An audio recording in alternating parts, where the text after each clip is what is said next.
Hello everyone. आज के इस वीडियो में आप देखेंगे मिलिंग मशीन के अंदर सिंपल इंडेक्सिंग कैसे करते हैं। सबसे पहले यदि हम इंडेक्सिंग का मतलब समझें तो इंडेक्सिंग का सीधा सा मतलब ये होता है कि जो वर्कपीस होता है उस वर्कपीस को आप फीड प्रोवाइड करते हैं। बेसिकली मिलिंग कटर के पास कटिंग मोशन होता है और वर्कपीस के पास को आप फीड प्रोवाइड करते हैं। तो वर्कपीस को एक रेगुलर इंटरवल के बाद आपको रोटेट कराना होता है या घुमाना होता है, तो उसके लिए आप इंडेक्सिंग का यूज़ करते हैं। तो जैसे मिलिंग मशीन पे आपको गियर कट करना है या कोई स्लॉट कट करना है या आपको पर्टिकुलर डिस्टेंस पे होल बनाने हैं, तो उस सब में आपको इंडेक्सिंग की ज़रूरत पड़ती है। या कोई पर्टिकुलर शेप कट करना है ना, तो उसमें इंडेक्सिंग की ज़रूरत पड़ती है। तो ये इस तरह से आपको सिंपल इंडेक्सिंग दिखता है। ठीक है, इसमें क्या क्या चीज़ें होती हैं वो आप देख सकते हैं। सबसे पहले जो मिलिंग मशीन के अंदर इंडेक्सिंग हेड आता है या उसको हम डिवाइडिंग हेड बोलते हैं, इसमें वॉर्म एंड वॉर्म व्हील रहता है। ठीक है, तो ये आप देख सकते हैं यहाँ पे, ये जो आप देख रहे हैं ये बेसिकली नीचे वाला वॉर्म है और ये आपका वॉर्म व्हील है। और जनरली जो इंडेक्सिंग की आपकी जो हेड आते हैं या इंडेक्सिंग आती है मिलिंग मशीन में, इसमें 40:1 का रेशियो रहता है ना। इसमें 40:1 का रेशियो रहता है। इसका मतलब ये है कि ये आपका वॉर्म जब 40 टाइम्स रोटेट होगा तो आपका वॉर्म व्हील एक बार रोटेट होगा, है ना। जब आपका वॉर्म 40 टाइम्स रोटेट होगा, 40 बार रोटेट होगा, तो आपका वॉर्म व्हील एक बार रोटेट होगा। इसका मतलब ये भी बोल सकता हूँ मैं कि जब ये वॉर्म एक बार रोटेट होगा तो वॉर्म व्हील आपका 1/40 रोटेट होगा, है ना। 1/40 रोटेट होगा। अब इसमें रोटेट कराने के लिए क्या मैकेनिज्म होती है वो आप देख सकते हैं। यहाँ पे ये पिन है, ठीक है, और ये आपका हैंडल है और ये आपका लॉकिंग पिन होती है, ठीक है, और ये फ्रेम होता है डिवाइडिंग हेड का। तो आप इस पिन को इसमें लॉक कर देते हैं ये इंडेक्स प्लेट में और फिर इसको आप रोटेट कराते हो। ठीक है, तो जब इसको क्रैंक को आप रोटेट कराएंगे, इसको आप क्रैंक बोल सकते हैं, ये हैंडल है या क्रैंक बोल सकते हैं। जब इसको आप रोटेट कराएंगे तो इसका रोटेशन ट्रांसमिट होगा किस में, वॉर्म में, और वॉर्म से आपका वॉर्म व्हील रोटेट होगा। जनरली क्या रहता है, वॉर्म व्हील की शाफ्ट पे आपका जो वॉर्म व्हील की शाफ्ट बोलो या स्पिंडल बोलो, इसके ऊपर आपका वर्कपीस माउंट होता है।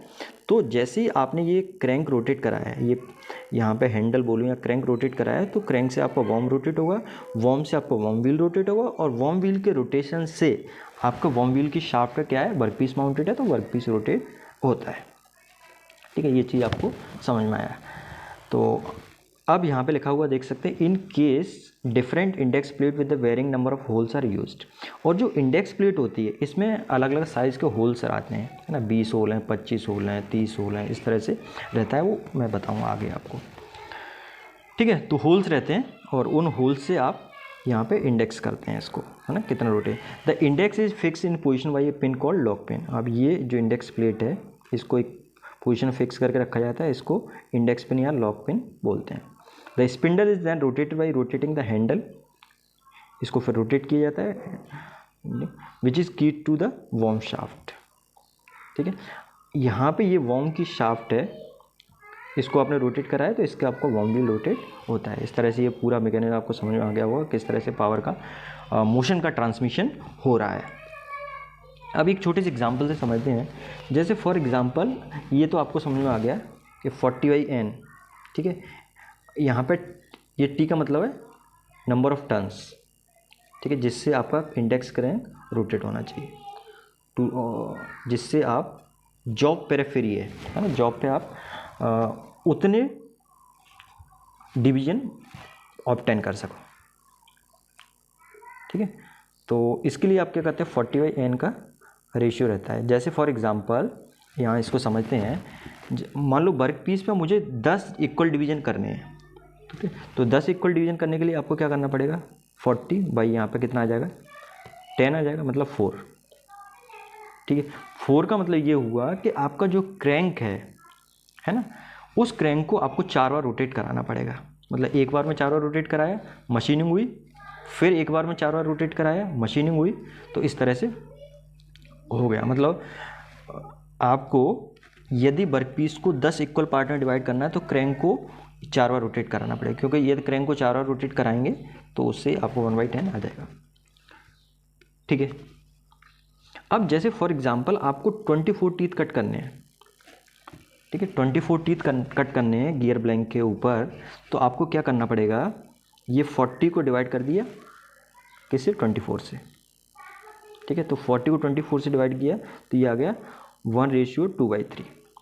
तो इसका मतलब क्रैंक को आपको एक बार रोटेट कराना है और क्रैंक को 2/3 रोटेशन देना है। तो क्रैंक को 2/3 रोटेशन देने के लिए आप क्या करेंगे, उसमें ऐसा कोई जो आपका सर्कल होती है, पेरिफेरी होती है, जिस पे आपके होल्स बने होते हैं, उसमें ऐसे होल्स सेलेक्ट करेंगे जो कि 2/3 में अकोमोडेट हो जाए। जैसे फॉर एग्जांपल 18 होल्स हैं, तो आपने 18 होल्स वाला साइज सेलेक्ट कर लिया। अब 18 होल वाला ये तो आपने साइज सेलेक्ट किया, तो आप देख सकते हैं 2/3 × 18, तो इसका मतलब 12 हो जाएगा। 2/3 को 18 से मल्टीप्लाई किया तो 3 6 = 18, 6 2 = 12, तो 12 आ जाएगा। तो मतलब आपने एक रोटेशन करा दिया कंप्लीट, प्लस आपको 12 होल पे और रोटेशन कराना, तो क्या 2/3 आ जाएगा। इस तरह से आप करते हैं। एक और एग्जांपल के थ्रू यदि हम समझना चाहें तो जैसे फॉर एग्जांपल आपको मान लीजिए आपको 5 टीथ कट करने हैं, 5 तो कम हो गया, मैं मान लेता हूँ 15 टीथ आपको कट करने हैं। ठीक है, तो क्या हो जाएगा 40/15, 40/15 का मतलब आपका 40/50 में यहाँ पे आपको दिखा देता हूँ। तो 40/50 का 15 का मतलब हो गया, देखो सबसे पहले क्या हो गया आपका 40/15 मतलब 15 2 = 10, 2 बार आपको पूरा रोटेट कराना पड़ेगा। ठीक है, प्लस बचा आपका 10/15, 10/15 का मतलब 2/3।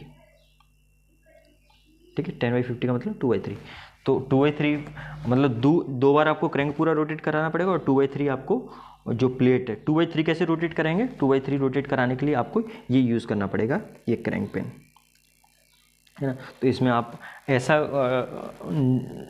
नंबर देखेंगे, ऐसा होल वाला जो पेरिफेरी वो सिलेक्ट करेंगे इसमें 2/3 अकोमोडेट, जैसे 18 वाला मैंने एग्जांपल दिया तो वो सिलेक्ट कर सकते हैं।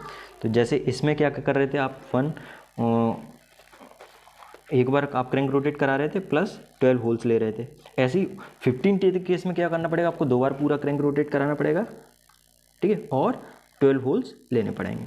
और मैंने प्रैक्टिकल कल कुछ वीडियोस डाले हैं, वो यदि आप देखोगे तो आपको एग्जैक्ट समझ में आ जाएगा कि किस तरह से ये इंडेक्सिंग होती है। So this is it, thank you.